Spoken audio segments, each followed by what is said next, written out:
இப்போ சாம்பார் மிளகாத்தூள் அரைக்க போகிறோம். அதுக்கு தேவையான பொருட்கள் என்னென்னு பார்த்துடலாம்.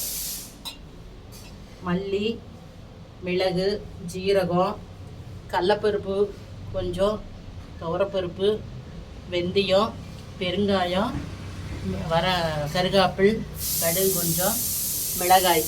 இப்போ இது அளவு எப்படின்னு கேட்டிங்கன்னா, நான் இதில் 4 படி மிளகாய் எடுத்தேன்னா இதில் 1 டம்ளர் மல்லி எடுத்துருக்கிறேன், 1/2 டம்ளர் ஜீரகம், 1/2 டம்ளர் மிளகு. மல்லியை நல்லா வறுத்துக்கலாம். மல்லி நல்லா வறுத்துட்டு ஜீரகம் மிளகு எல்லாமே வறுத்து எடுத்துகிட்டு வந்துடுறேன். அப்புறம் ஆற வச்சு அரைச்சிட்டு வரலாம்.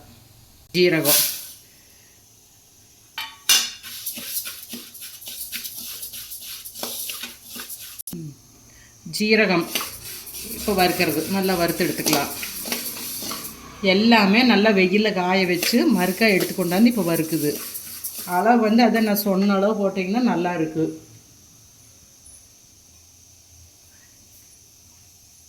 இப்போ இந்த படியில் 1 படி நிறபடி மிளகாய் எடுத்துருக்குது.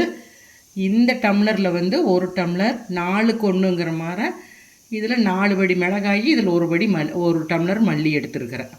1/2 டம்ளர் ஜீரகம், 1/2 டம்ளர் மிளகு. இந்த மாதிரி இப்போ நான் 2-3 செட்டுக்கு எடுத்துருக்கிறேன். மிளகு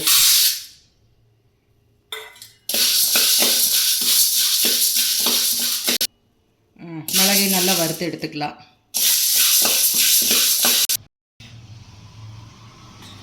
அடுத்தது கடலப்பருப்பு கொஞ்சம், துவரப்பருப்பு கொஞ்சம், வெந்தயம், கடுகு எல்லாம் போட்டு ஒரு வறுத்துக்கலாம்.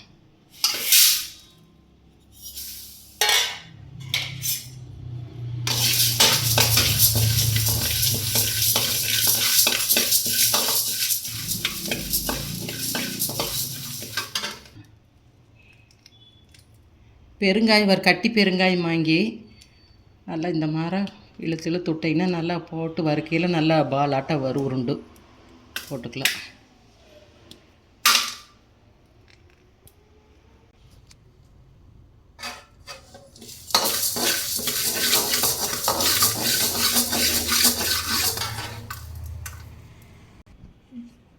கருகாப்பிளையும் உள்ளே போட்டுவிட்டுடலாம்.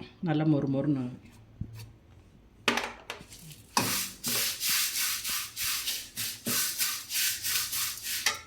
அவ்வளோதான். சாம்பார் தூளுக்கு போட வேண்டிய ஐட்டமெல்லாம் வறுத்தாச்சு.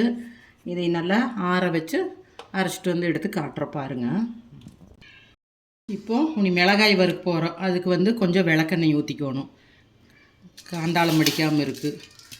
அப்புறம் ஒரு கை உப்பு அதையும் போட்டு மிளகாய் உள்ளே கொட்டி அப்படியே வறுத்துடலாம்.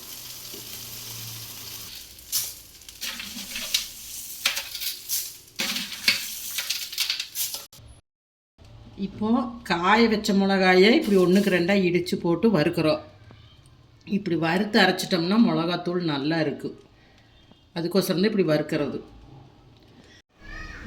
எல்லாம் வறுத்து போட்டாச்சு. நல்லா ஆற வச்சு போய் இதை அரைச்சிட்டு வரலாம்.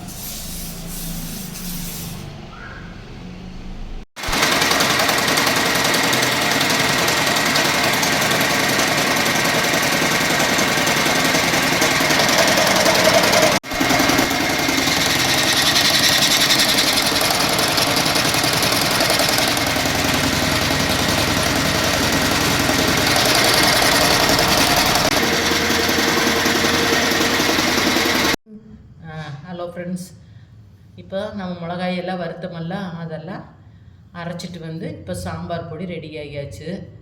இப்போ இந்த சாம்பார் பொடி சாம்பார், ரசம், காய் பொரியலுக்கெல்லாம் போட்டுக்கலாம். புளிக்குழம்பு வைக்கையில் அதுக்கு யூஸ் பண்ணலாம். இது வேவிச்ச மிளகாயில் அரைச்ச சாம்பார் பொடி.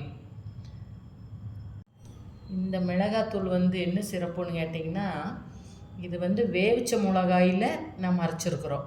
இது வயிறு எரிச்சலெல்லாம் வராது.